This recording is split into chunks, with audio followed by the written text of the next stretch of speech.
Bullseye. I'm Jesse Thorn. My guest is JB Smoove. Heads up to listeners, there are a lot of expletives in this episode of Bullseye. So you are going to hear this sound a lot. A whole lot. Our apologies. We tried to slow him down, and it didn't work. JB Smoove is without a doubt one of the funniest people I have ever met, or for that matter, seen on screen.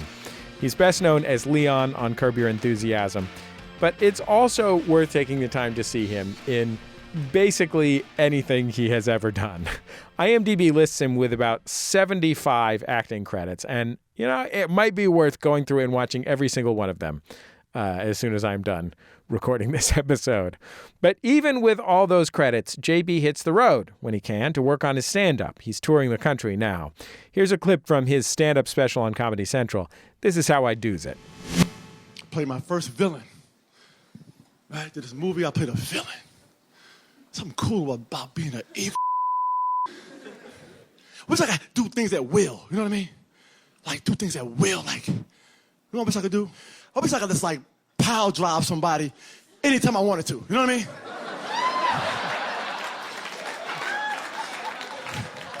Yeah, I gave you a 5. You gave me change for a 1. Yeah. Yeah, looking at in that pile of ones, you'll see a 5, you know? No. It's a no, come on, dog. Come on, man.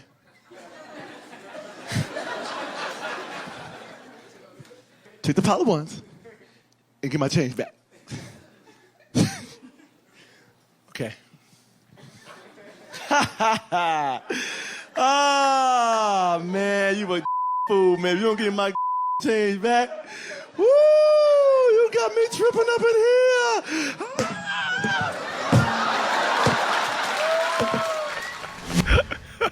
The unmistakable sound of JB Smoove delivering a pile drive. Nothing better than a good pile drive. Welcome to the show, JB. I'm so happy to have you on the show. Hey, man, it's always fun.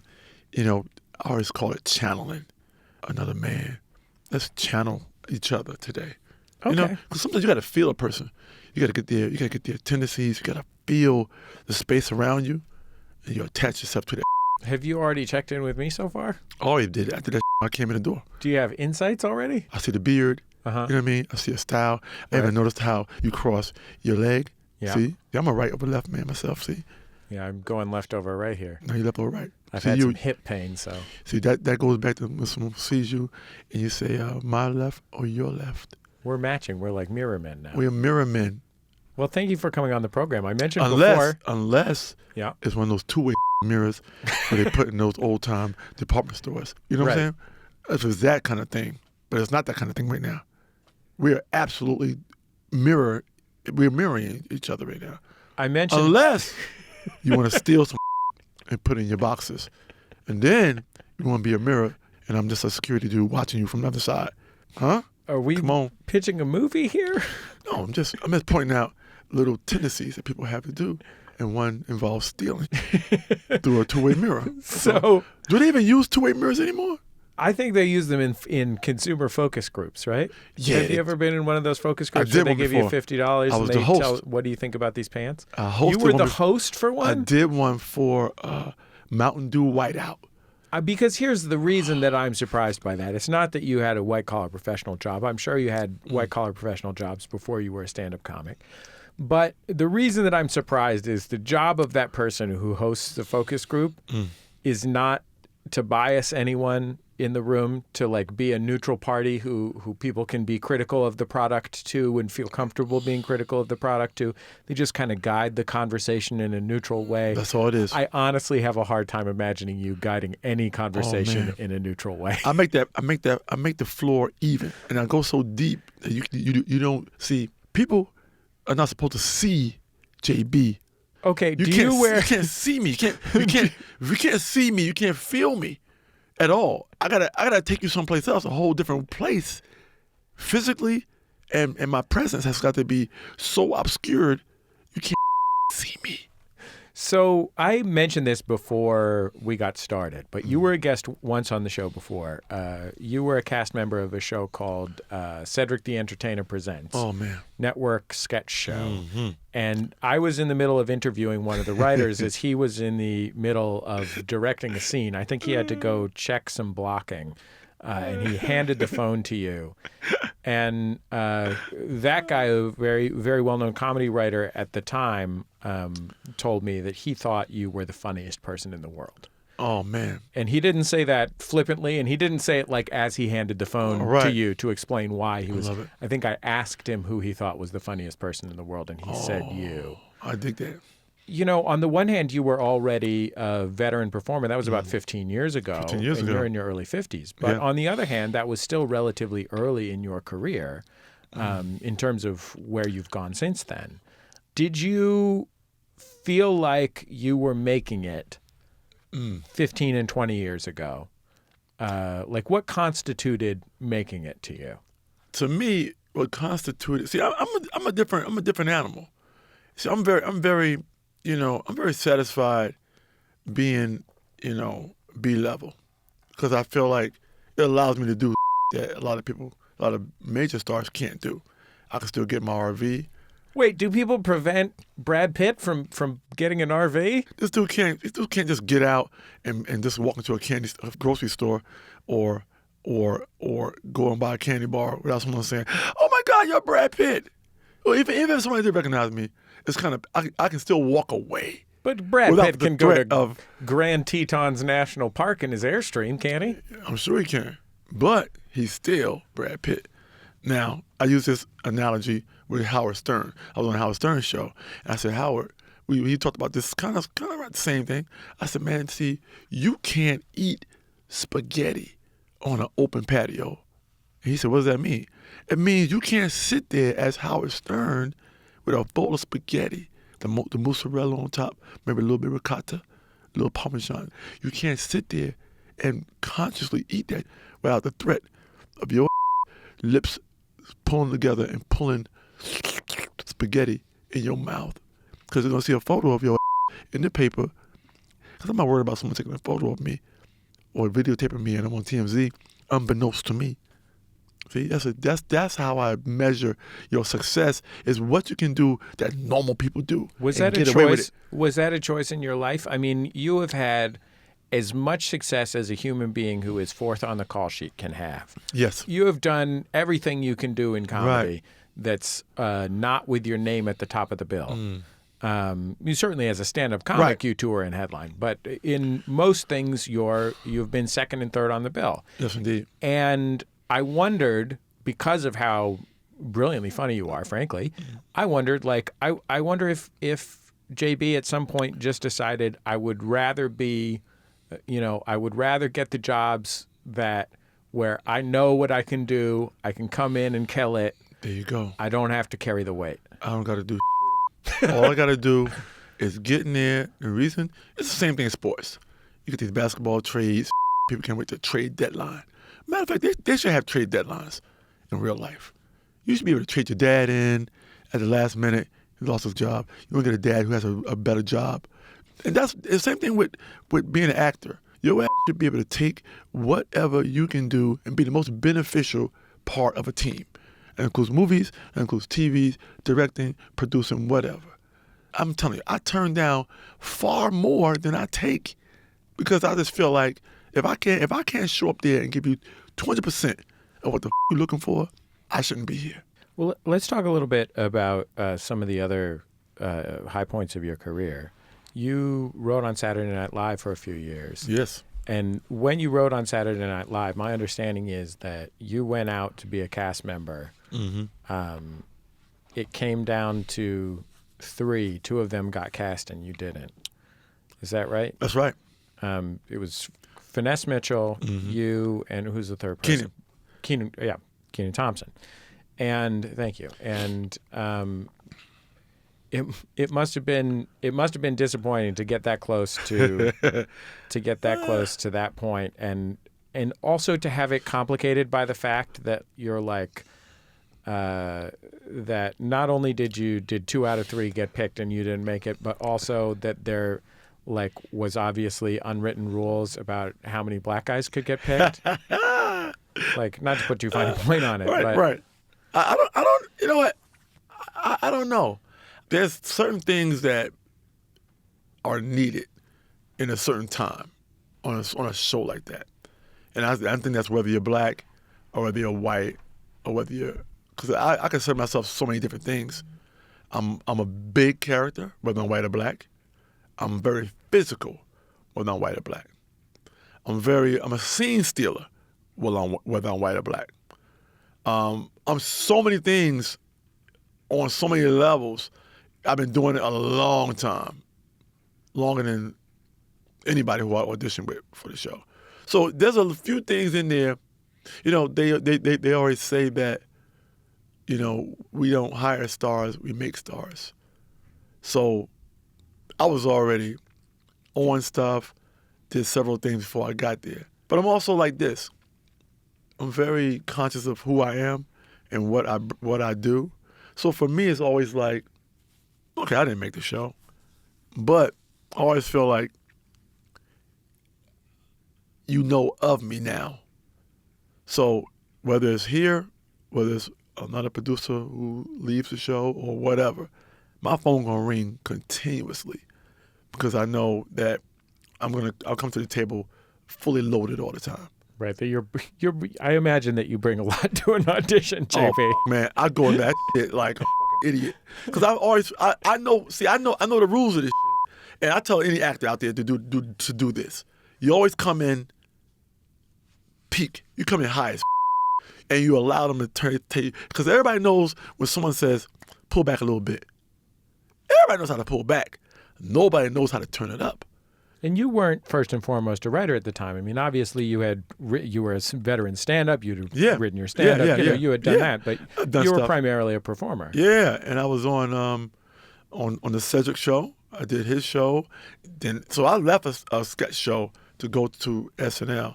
So I left on camera, and I had done several other pilots and stand-up stuff, commercials. I had done everything. Coming in there, auditioning for SNL, for me, you know, I'd say, you know what? Let me see what I can do over here. This will be another challenge to see what else I can do in this world as far as sketch comedy.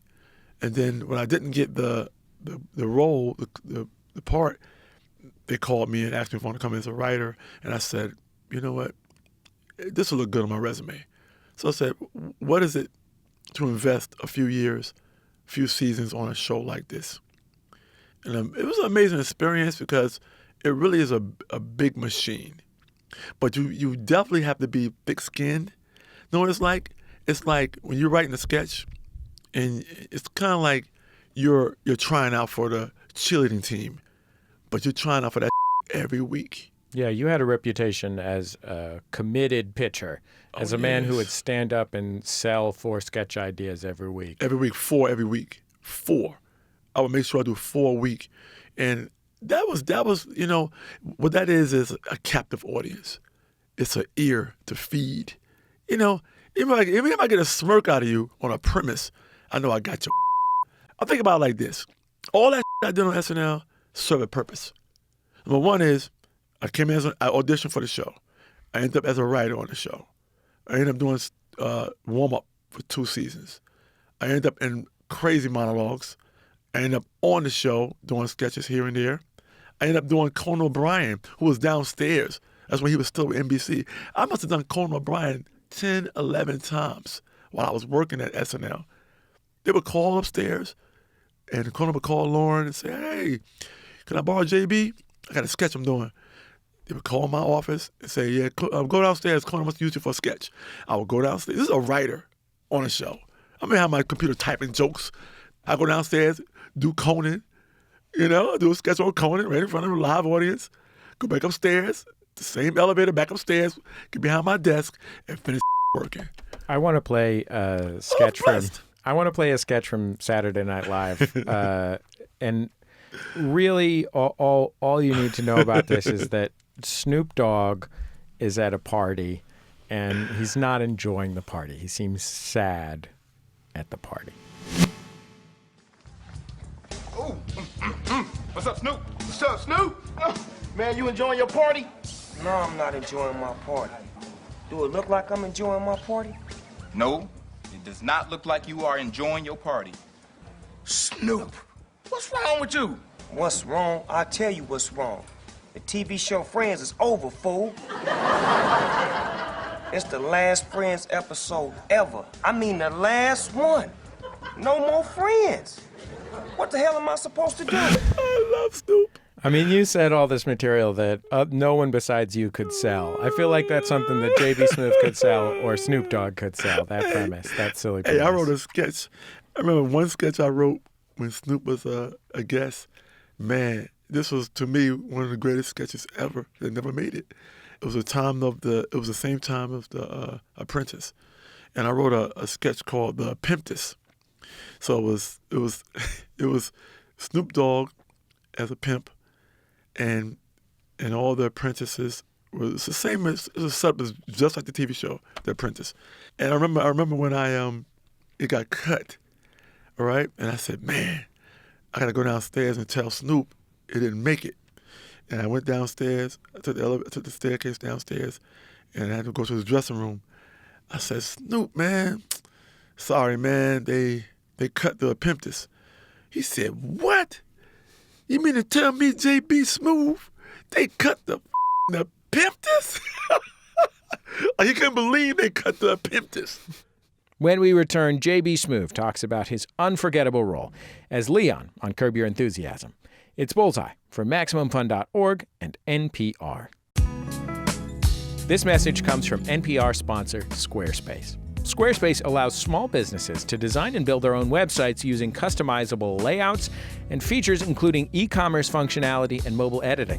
Squarespace also offers built-in search engine optimization to help you develop an online presence. Go to squarespace.com/NPR for a free trial.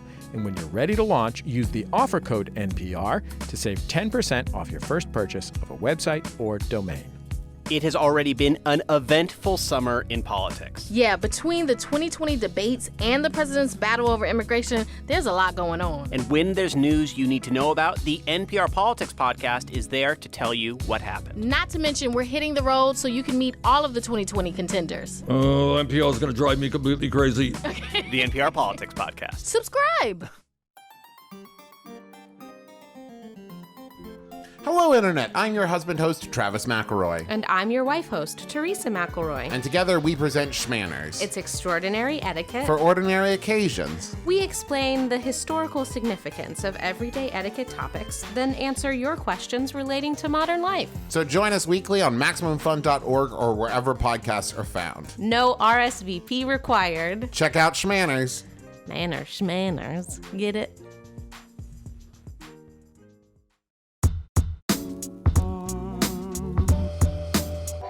It's Bullseye. I'm Jesse Thorn.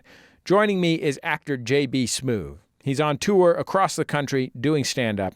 He's also in the film Spider-Man: Far From Home. You may remember him as Leon on Curb Your Enthusiasm. When you auditioned for Curb Your Enthusiasm, did Larry David know your work at all? No, I didn't know Larry. So were you walking in pretty much cold? I walked in cold as but I know how to audition.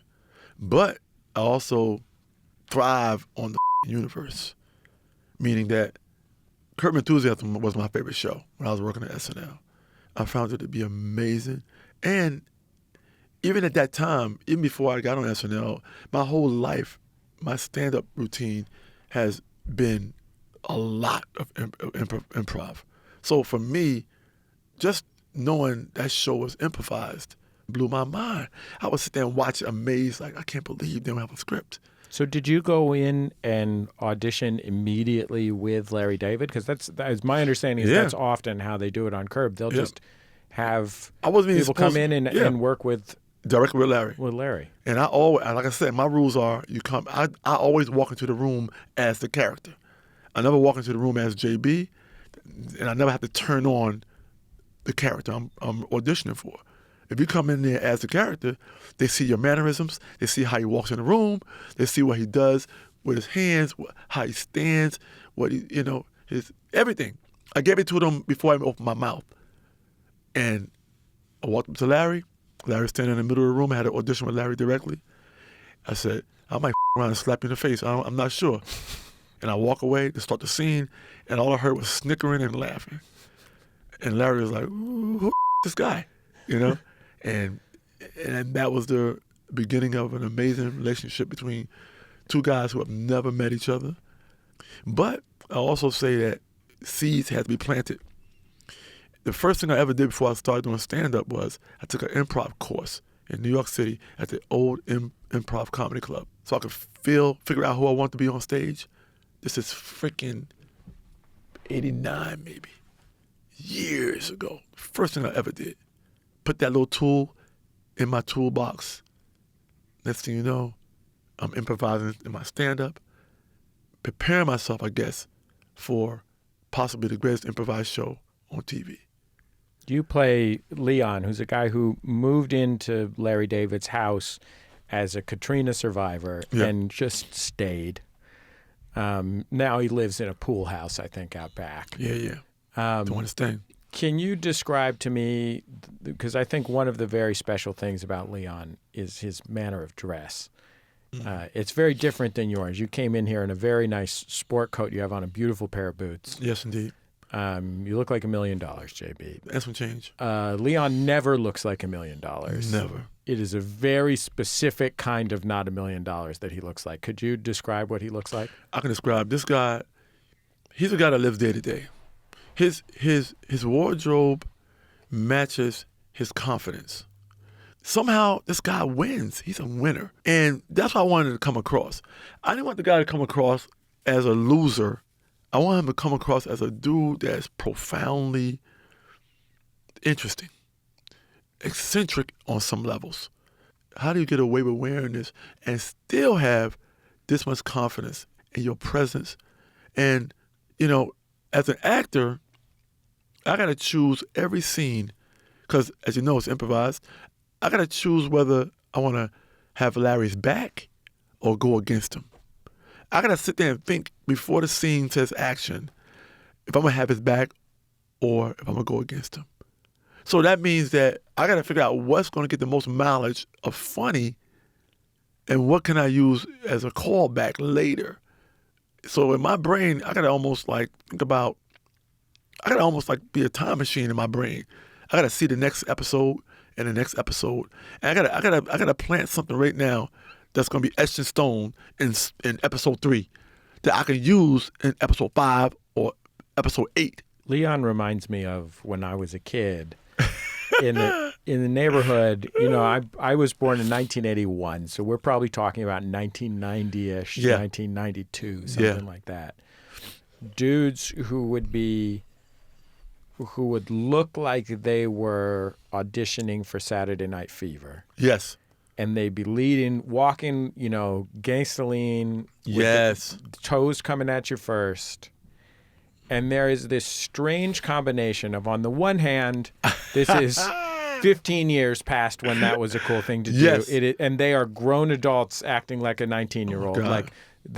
On the one hand, it is like a pathetic and embarrassing thing. But on the other hand, on the right guy, you kind of let it slide because you're like, well, he's doing his thing. He's just out here doing his thing. And Leon is always just out there doing his thing. And like, if it weren't for the fact that it was so obvious that,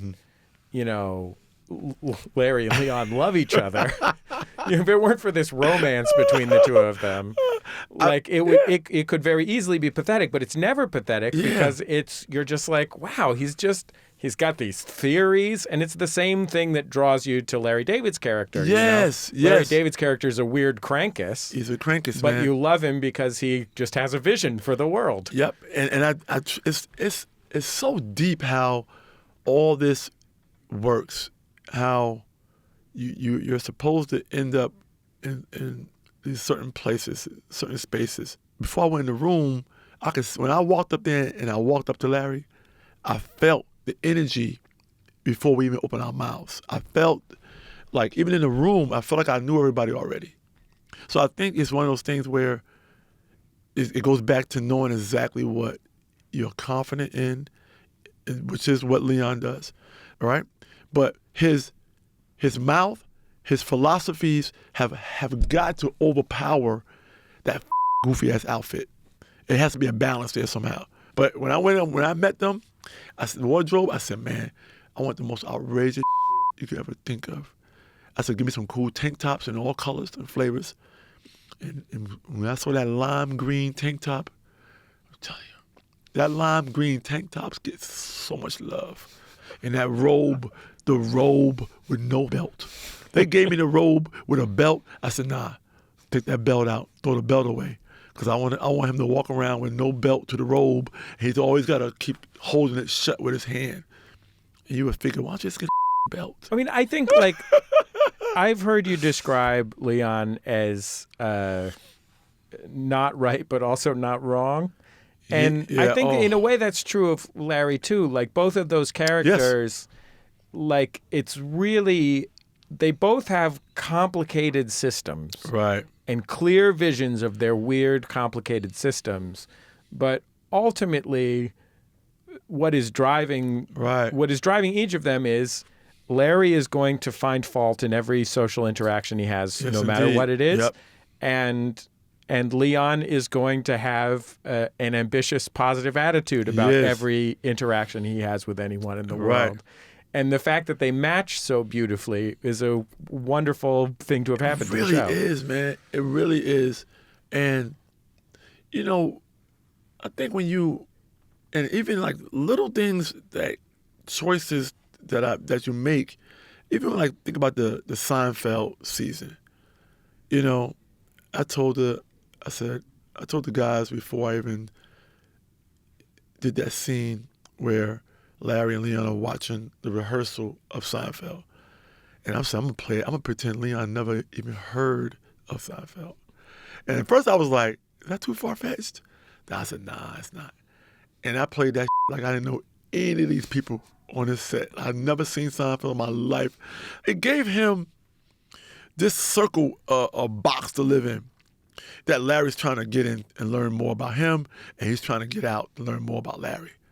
And I think you always got to create this box that you live in, this world you live in, so that people are always curious to see what makes this dude tick. Like, I love that he doesn't have an origin. You know, he's from LA, where you still don't know his story. You don't know whether he got thrown out of his old apartment. You don't know anything, but he shows up at your front door and just makes himself at home. Some of my favorite scenes on the show are scenes where Larry David is just curious about something that Leon thinks or is talking about. Yes. You know, like there's a famous scene on the show where your character Leon uses the word lamping. Yeah, what are you doing? Lamping. What you doing? You're lamping? Chilling. Relaxing. Why'd you change from chilling? What was wrong with chilling? You got to get another one? Lamping? Lamping, I can sit around here with boxers on, a tank top, my feet up. And chilling is what? You got to be in real clothes? You can walk around and chill. You know, you upright. You chilling upright. You guys got some great slang. I got it too. And so on and so forth. And like on the one hand, you're literally explaining, like this is slang from a Kool Moe Dee song. This is something from 1988. Easily, yes, 88. But because each of you live in these individual magical worlds, and it's so sweet how sincerely curious Larry becomes. The most incurious man in the world. The man who thinks he has it all figured out. But this is the one person who's from so far outside that zone. Yes. That he's like, oh, what? Tell me about that. I remember we did the scene, the getting that scene. Larry never heard that phrase ever. You'll see genuine moments of, I can always tell when he really don't know what the I'm talking about. I could tell. His eyebrows get kind of, he starts nodding his head a little bit, and he starts to smirk a little bit. That means he has no idea what the hell Leon is talking about, which I love because it comes across so genuinely like it really gives the show and the characters levels there. Because and once you know it's improvised, you're really sitting there watching it like, I don't think Larry knows what getting that is. You know what I mean? But it's such a, you know, it's one of those things where every season I try to introduce something to him that he's never heard of in his life. And it really is, you know, like doing my dizzle, bringing the ruckus, you know, all those things, all those little nuances, champagne-filled croissants, was just silly as hell. But it's silliness, but it all has a meaning. It's a little bit like if E40 was a sitcom character. Right. Like, let me take you on this flight of fancy. We're making up words and whatnot. Yes. I want to thank you for taking all this time to be on Bullseye, JB. Hey, it was really nice to. We got to do this again to sometime. So many little nuances to this world, man. To, you know, this journey. I call it a journey, man. Through time and space, man. Through meeting people and building with people, man. And this is building right here. I bothered you at a party once. Yeah. I saw you at a party. I said I was there with I didn't know anyone besides the person I came with. I said, "Oh, there goes JB Smoove." I said, "I'm gonna go bother JB Smoove. I don't have anything else to do at this party. I'm gonna go bother JB Smoove." You're very polite to me. I appreciate it. That's how I do, man. I don't know any other way to carry myself or to live, man. But everybody deserves a little bit of your time, man. A little slice of time, man. And I find it interesting when I meet people, man. It's really, I'm really genuine in that, you know. And I love it, man. And it builds character. It builds your presence, man. Because I always say, man, you gotta leave something. You want some good stories, man. When you leave this earth, man, that people can say, hey, man, one time I met JB Smoove at a party. You know what I mean? Or whatever it is. There's something cool about that, man. Like, God, tell me that JB Smoove story again. You know what I mean? Oh, God, I love it. Thank you, JB. My man. JB Smoove, everyone. He is touring our great nation this summer and fall. You can also check him out in the film Spider-Man Far From Home, which is in theaters now. Or maybe take the opportunity to revisit some old episodes of Curb Your Enthusiasm. There are a lot of ways to enjoy JB Smoove.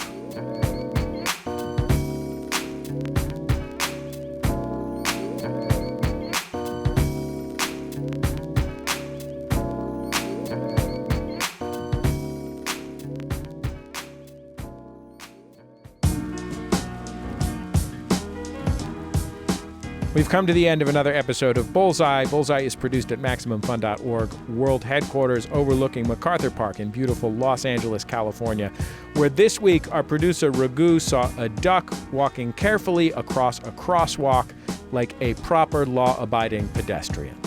Who says no one walks in Los Angeles? The show is produced by Speaking Into Microphones. Our producer is Kevin Ferguson. He's away taking care of a beautiful new baby. So Raghu Manavalan stepped in for him this week. Jesus Ambrosio is our associate producer. We get help from Casey O'Brien. Our production fellow is Jordan Cowling. Our interstitial music is by DJ W, also known as Dan Wally. Thanks to Dan for sharing it with us. Our theme song is Huddle Formation by the Go Team. Thanks to them and their label Memphis Industries for letting us use it. And before you go, did you know Bullseye has nearly 2 decades of archives available to you? That's right. I started doing this show when I was 19 years old, and I am 38. There are so many great interviews in our archive. You can find them at MaximumFun.org. You can find the last few years' worth on YouTube. Just search for Bullseye with Jesse Thorn. You can also find them in your favorite podcast app. Hey, how about this? You like Curb Your Enthusiasm? How about Jeff Garland? Jeff Garland's been on the show. That guy's a delight. He plays Jeff on the show. Jeff from Curb Your Enthusiasm. Anyway, that's about it. Just remember, all great radio hosts have a signature sign-off. Bullseye with Jesse Thorn is a production of MaximumFun.org and is distributed by NPR.